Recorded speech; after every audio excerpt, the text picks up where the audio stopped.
আসসালামু আলাইকুম। অষ্টম শ্রেণীর বৃত্তি প্রত্যাশী মানুষজন, কি অবস্থা তোমাদের? জাস্ট বৃত্তি প্রত্যাশী বললে ভুল হবে। যারা বৃত্তি প্রত্যাশী তারাও, অ্যাজ ওয়েল অ্যাজ যারা আমাদের একাডেমিক এখন পড়াশোনা করতেছো তারাও। আজকে আমি তোমার সাথে এই ভিডিও কনটেন্টের মধ্যে শেয়ার করব। তোমার অর্ধবার্ষিক পরীক্ষা অলরেডি শেষ যখন তুমি এই কনটেন্টটা দেখতেছো। এখন তোমার বৃত্তি প্রস্তুতিতে কি করণীয়, আমাদের দিক থেকে কি আপডেট এবং মানে তোমাদেরকে নিয়ে আসলে কতটুকু কি আলোচনা চলতেছে তার সবকিছু। প্রথমত আমি তোমাকে বলবো, তোমার বৃত্তি পরীক্ষার ডেটটা যদিও অ্যানাউন্সড হয়েছে, তুমি অলরেডি এটা জানো কিনা আমি জানি না। ডেটটা অ্যানাউন্সড হয়েছে, সেটা হচ্ছে 17 ডিসেম্বর থেকে মেনলি এই পরীক্ষাটা শুরু হবে। এবং কোনো প্রকার ফাঁকা বা গ্যাপ ট্যাপ ছাড়া, অর্থাৎ তোমার নভেম্বরের লাস্টের দিকে তোমার ইয়ার ফাইনাল এক্সাম হবে, যেটা বার্ষিক পরীক্ষা, তারপরে মেনলি তুমি বৃত্তি পরীক্ষাতে বসবা আসলে। ওকে, এটা একটা জিনিস হয়েছে। বাট তোমার জন্য এখনো মানবন্টন বা যেটাকে আমরা বলি হচ্ছে বৃত্তি পরীক্ষার সার্কুলার, সেটা এখনো প্রকাশ পায় নাই। সার্কুলার এখনো প্রকাশ পায় নাই, দ্রুতই প্রকাশ পাবে।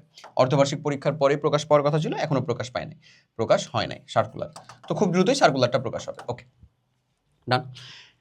মানবন্টন বা সার্কুলার প্রকাশ হয় না, বাট মোরললেস এটা আগের বছরের মতোই হবে। এখানে খুব বেশি চেঞ্জেস আসার সম্ভাবনা নাই, খুব পরিবর্তন আসার সম্ভাবনা নাই। তাহলে আগের বছরের ভিতরে কি ছিল ভাই বলো তো? বৃত্তি পরীক্ষার ক্ষেত্রে আমাদের পরীক্ষা হইতো কি, বাংলা মানে প্রথম B1 B2 B3।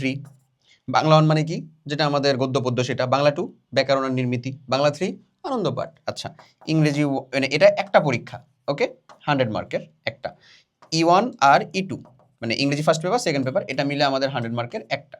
ম্যাথ এটা solely 100 মার্কের একটা। আর সায়েন্স বিজিএস 50-50 মিলে আমাদের মার্ক ছিল হচ্ছে 100, 50-50 মিলে। আর এবং আর একটা গুরুত্বপূর্ণ কথা, ইন টোটালে আমার সময় পেতাম আমি হচ্ছে 2.5 ঘন্টা বৃত্তি পরীক্ষার জন্য। এই হয়ে গেছে আমার টোটাল সামারি। এর ভিতরে কি ধরনের কোশ্চেনারিজগুলো থাকে, কি থাকে না, হ্যান এটা তুমি আগের বছরের সার্কুলার বা মানবন্টন দেখলেও বলতে পারবা। এছাড়াও তুমি যদি চিন্তা করো যে ভাই না, আমি ওটা দেখবো না, আমি হচ্ছে যে আমাদের মানে ভিডিও কন্টেন্ট দেখে বুঝবা, তাও কোনো সমস্যা নেই। তুমি ওই যে প্লে লিস্টের মধ্যে আসবা, আমাদের চ্যানেলে প্লে লিস্টের ভিতরে আসলে তুমি একটু নিচে আসবা। নিচে আসলে ক্লাস 8 নিয়ে আমাদের 3টা একেবারে মানে গোছানো প্লে লিস্ট আছে, যেখান থেকে তোমার মানে ভিডিওসগুলো দেখে রাখা, ওখানকার সকল পিডিএফগুলো ডাউনলোড করে রাখা ফরজ রীতিমতন যাকে বলি। দেখো, ক্লাস 8 বৃত্তীয় বার্ষিক সাজেশন মাস্টার ক্লাস, এখানে পিডিএফ সহ আছে প্রত্যেকটা সাবজেক্টের। আচ্ছা, দেখো, বৃত্তীয় বার্ষিক শতভাগ কমন উপযোগী ক্লাস, এটা পুরো ক্লাস, ওখানে তো সাজেশন ক্লাস, ওইটা মানে বলে গেছি এগুলা পড়বা, এরকমভাবে পড়বা, এমনভাবে। আর পিডিএফটা দেওয়া আছে। আর এখানে ক্লাস, এই যে এটা এখান থেকে এরকম, এখান থেকে এরকম পুরো দেওয়া। আবার ক্লাস 8 তোমার প্রয়োজনীয় A to Z সকল গাইডলাইন। এটার ভিতরে দেখবা মানবন্টন থেকে শুরু করে কোনটা পরীক্ষার প্রিপারেশন কিভাবে নিব, কোন চ্যাপ্টার বেশি পড়বো, কোন চ্যাপ্টার কম, প্রত্যেকটা সাবজেক্ট আমার নিজের ভিডিও দেওয়া আছে। ওকে, তো সবগুলা এই 3টা প্লেলিস্ট, একটু নিচের দিকে আসলে এই 3টা প্লেলিস্ট পেয়ে যাবা তোমরা। এই ভিডিওটাও এই প্লেলিস্টের ভিতরেই থাকবে। তো এই 3টা প্লেলিস্টকে খুব ভালো মতন একেবারে পর্যবেক্ষণ করে, এবং এই ভিডিওসগুলো যেটা তোমার দেখতে মনে হবে, টাইটেল দেখলেই তুমি বুঝতে পারবা, ভিডিওর মধ্যে কন্টেন্ট দেখলেও বুঝতে পারবা, যেটা দেখার প্রয়োজন হবে ওই ভিডিওগুলো থেকে অবশ্যই সকল পিডিএফ এবং নোট ডাউনলোড করে তুমি গোছায় ফেলবা। এই জিনিসটা তোমাকে, বিশ্বাস করো, মানে তুমি এখন হয়তো বা করতে যাচ্ছ না, কয়দিন পরে বৃত্তি পরীক্ষার আগের দিন এত পেজের মধ্যে মেসেজ, মানে রীতিমতন সার্ভার হ্যাং করার মতন অবস্থা। ভাই প্লিজ পিডিএফ দেন, ওই দেন। এই জিনিসটা তুমি আগে থেকে গোছায় রাখলে তোমার জন্যই উপকার। তুমি অন্যের থেকে হইলেও আগায় থাকবা। তুমি মেক শিওর করো, তুমি এই উইকেন্ডে হোক, কালকে একটা সময় হোক, কালকে বা যে কোনো টাইমের মধ্যে জাস্ট 1 ঘন্টা মতন সময় নিবা, যে আমি সকল পিডিএফ হচ্ছে যে একেবারে ডাউনলোড করে শর্ট করবো আমার নিজের মতন করে। তুমি দেখবা তোমার খালি বৃত্তি বলে না, বার্ষিকের মধ্যেও, হাফ ইয়ারলি যে পার করছো না সেটার মধ্যেও এই সকল সাবজেক্টে আলাদা একটা দক্ষতা আসবে। কারণ ওখানে ওই রকম প্রো লেভেলেরই নোট বানানো, যেটা বৃত্তিতে কমন দিতে পারে তোমার স্কুলে ইনশাল্লাহ দিবে। বুঝছো? ওকে, আচ্ছা, বোর্ড বইয়ের সাথে সামঞ্জস্যতা, কারণ জিনিসটা হচ্ছে ভাই, বোর্ড বইয়ের বাইরে কিছু আসলে আসে না। বুঝছো? বোর্ড বইয়ের বাইরের কিছু পড়াশোনা আসে না বৃত্তিতে। তো আমরা বোর্ড বই থেকে অ্যানালাইসিস করে সাজেশনগুলো বানাইছিলাম। দ্যাটস ওয়াই আমরা প্রত্যেকটা এক্সামের ভিতরে 100% legit, including written part, common দিতে পারছিলাম। এরা তুমি তোমার আগের বছরের ভাইয়ারা যারা এখন ক্লাস 9-এ পড়তেছে তাদের কাছে জিজ্ঞাসা করলেই পারবা। এবং আমরা তোমাদের জন্য এসএসপি একটা প্রোগ্রাম নামাইছিলাম আগের বছর, যেটা বর্তমান ভার্সন হচ্ছে এসএসপি 2.0, যেখানে এসএসপির সকল ক্লাস আর্কাইভ দেওয়া আছে আগের বছরের, এবং এসএসপি 2.0 এর সকল রেকর্ডেড ক্লাস অলরেডি যুক্ত। আমি তোমাকে এই জিনিসটা একটু দেখাই। তোমার বৃত্তি প্রস্তুতির জন্য আর অন্য কোথাও অন্য কিচ্ছু করতে হবে না, জাস্ট আমাদের এখানে এসে, এই যে তুমি জাস্ট এখান থেকে আমাদের 6, 7, 8 এর মধ্যে যাবা, ডেসক্রিপশন কমেন্ট বক্সে ডিরেক্ট লিঙ্ক দেওয়া, এখানে আসবা। দেখো, এটা তোমার কমপ্লিট একাডেমিক প্রোগ্রাম, এটা হচ্ছে তোমার স্কলারশিপ প্রোগ্রাম 2.0, এসএসপি 2.0। তো এই যে এসএসপি 2.0 এর মধ্যে যদি আমি ডেমো ক্লাস দেখতে চাই, academic class, archive class, demo class, ধরো আমি ডেমো ক্লাস দেখতে চাচ্ছি, ডেমো ক্লাস আমি দেখবো সায়েন্সের লাস্ট ইয়ারের চ্যাপ্টার 6।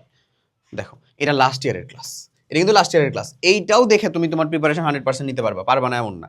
আমি যদি চিন্তা করি যে ডেমো ক্লাস আমি হচ্ছে যে লাস্ট ইয়ারের দেখবো না, বর্তমানের দেখবো, এই যে দেখো চ্যাপ্টার 1 ফ্রি। দেখো তোমার মাহিভার 2.0, আমারও কিন্তু 6 নম্বর চ্যাপ্টারের ক্লাস নতুন নেওয়া আছে। যারা প্রোগ্রামে এনরোল তারা সবাই জান। তো এখন একটা স্পেশাল ডিসকাউন্ট চলতেছে, এই ডিসকাউন্টে তুমি আসলে যুক্ত হতে পারো। এসএসপি 2.0 তোমার এতগুলা ফিচার নিয়ে যুক্ত, এতগুলা, এবং এই চ্যাপ্টারগুলো তোমাকে আবার লাইভেও শেষ করানো হবে। লাস্ট দিন দেখলাম আমি একজন গার্জিয়ান জিজ্ঞাসা করছেন যে আসলে লাইভ ক্লাসগুলো কখন শুরু করবেন আপনারা, বা কেন করতেছেন না মেইনলি। তো বিষয়টা হচ্ছে যে রেকর্ডেড ক্লাসের মধ্যে আমরা ধরো টোটালটা তো তোমাকে সাজাই দিছি, বুঝাই দিছি যে এই জিনিসগুলো তোমাকে পড়তে হবে, কোশ্চেনের মান বন্টন যেমনই হোক না কেন, তাই না?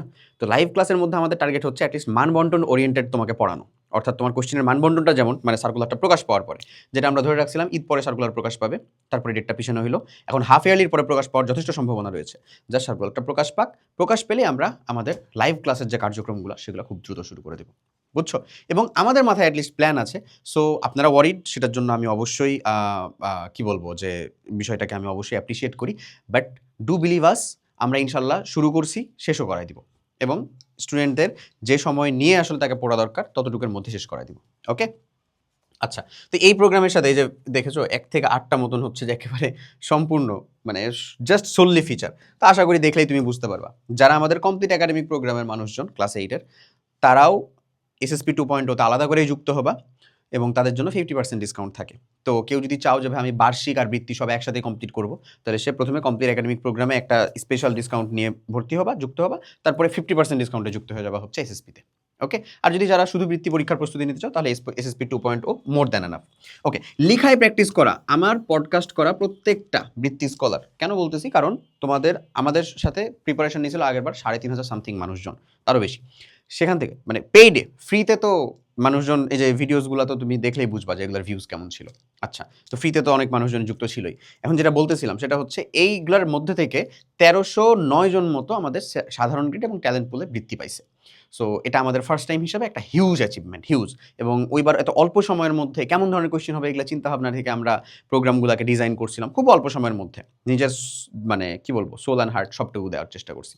এই বছর আমরা আরও বেশি গোছানো, এই বছর আমরা আরও বেশি মানে স্ট্রং, এবং ইনশাল্লাহ তোমাদের বেস্ট একটা সার্ভিস আমরা দিতে পারবো। ওকে, তো এসএসপি 2.0-তে যারা বৃত্তি পাইছিল তাদের পরে আমরা তাদেরকে নিয়ে যখন কথা বলছি, সবাই যে জিনিসটাতে আটকাইছে টাইমলি লিখে আসতে পারে নাই, লেখার মধ্যেই প্রবলেমটা হয়েছে। হাতের লেখা সুন্দর না, সুন্দর বলতে পরিচ্ছন্ন না, এখানে প্রবলেমটা হয়েছে। আমার পার্সোনাল রিকমেন্ডেশন হচ্ছে লেখায় মনোযোগ দাও, লেখায় প্র্যাকটিস করো, বেশি বেশি প্র্যাকটিস করো। এরপরে একেবারে লাস্ট যে কাজটা করতে হবে, উইকনেস কাটানো। ভাইয়া তুই বরাবরই, আমি এটা প্রায়ই বলি, তুই ভালোদের সাথে প্র্যাকটিস করতেছিস, ভালোদের সাথে কম্পিটিশন করতেছিস, তোর কাছে কি মনে হয় তুই ওকে ম্যাথে আটকাবি? না। সায়েন্সে আটকাবি? না। কিছু স্পেসিফিক জায়গা আছে যে জায়গাগুলোর ভিতরে আটকাতে পারো চাইলে। কেমন? তুমি চাইলে যদি চিন্তা করো যে ভাইয়া ও মানে ও বলতে কি ম্যাক্সিমাম মানুষজনেরই যে জায়গাগুলা common weakness, Bangla second paper MCQ সবাই পারে না, তুমি যদি এই জায়গার ভিতরে একটু বেশি পরিশ্রম দাও, তুমি চট করে অন্যদের থেকে আগায় যাবা। তোমরা তো অলরেডি সমান বা সমপর্যায়ের, তোমাকে এখন আগাইতে হবে। কেমনে আগাবা? বিজিএস এর ভিতরে অর্থনীতি রিলেটেড চ্যাপ্টারগুলোতে যদি একটু ইফোর্ট দাও, চট করে আগায় যাবা। এইগুলা পারে না মানুষজন। ম্যাথের মধ্যে জ্যামিতিতে যদি ইফোর্ট দাও, আগায় যাবা। ওকে, বাংলা দ্বিতীয় কথা তো বললামই, ইংরেজির ভিতরে যদি রিটেন পার্টে ইফোর্ট দাও, ধরো হচ্ছে out of the topic written চলে আসছে, ক্রিটিক্যাল থিঙ্ক করে রিটেন করতে হবে বা ক্রিয়েটিভ রাইটিং করতে হবে, এটা তুমি পারো, আরামসে আগায় যাবা সবার থেকে। মনে রাখবা ভাইয়া, বৃত্তি পরীক্ষা মানে হচ্ছে একটা কম্পিটিশন, এবং এই কম্পিটিশনটা হয় হচ্ছে এই যে জেলার মধ্যে, উপজেলার মধ্যে, থানার মধ্যে। তোমাকে মাথায় রাখতে হবে অন্যের থেকে ভালো করতে হবে, আমার অন্যের থেকে ভালো। আশা করি বুঝাইতে পারছি, ভালো করা লাগবে। ওকে, সো এই টার্গেটটা নিয়ে তোমাকে মাথায় রাখতে হবে। এবং বায়োলজিতে যে মানে যে কি বলবো, বায়োলজিতে তোমাকে আগায়, মানে বায়োলজি রিলেটেড যে জিনিসগুলো কোথায়, সায়েন্সের মধ্যে, ওখানে যদি ফিগারেটিভ হও, ছবি এঁকে এঁকে যদি দেখাইতে পারো, প্রসেসগুলো যদি বুঝাইতে পারো, ফ্লো চার্ট, তুমি ইজিলি হচ্ছে যে ফুল মার্ক পাবা, অন্যের থেকে ভালো মার্ক পাবা, আলাদা তোমার খাতার মধ্যে একটা অ্যাটেনশন নিয়ে আসতে পারবা। ডান। সো তোমার জন্য কথা এতটুকুই, মেক শিওর করো বৃত্তি প্রস্তুতির জন্য এই 4টা ধাপ যেন তুমি খুব ভালো মতন মেনটেন করতে পারো। তোমাদের জন্য আপডেট কতটুকু সেটুকুও বলে দিলাম। ইনশাল্লাহ সার্কুলারটা প্রকাশ পাওয়ার পরে ফুল দমে সব কিছু শুরু হয়ে যাবে, এবং তার আগে পর্যন্ত এই ডিসকাউন্টটা থাকবে। যারা এখনই যুক্ত হতে চাও, ডেসক্রিপশন কমেন্ট বক্সের লিঙ্ক দেখবা। এসএসপি 2.0 তোমার বৃত্তি প্রস্তুতির জন্য এমন একটা প্রোগ্রাম যেখানে তোমাকে আলাদা করে কোনো টিউশন, কোচিং, কোনো আর একটা সিঙ্গেল ইফোর্ট দেওয়া লাগবে না। আশা করি বুঝাইতে পারছি। সবাই অনেক ভালো থাকো, কোনো প্রবলেম ফেস করলে কমেন্ট করে অবশ্যই জানানো, আমি নিজে উত্তর করার চেষ্টা করব। আল্লাহ হাফেজ, আসসালামু আলাইকুম।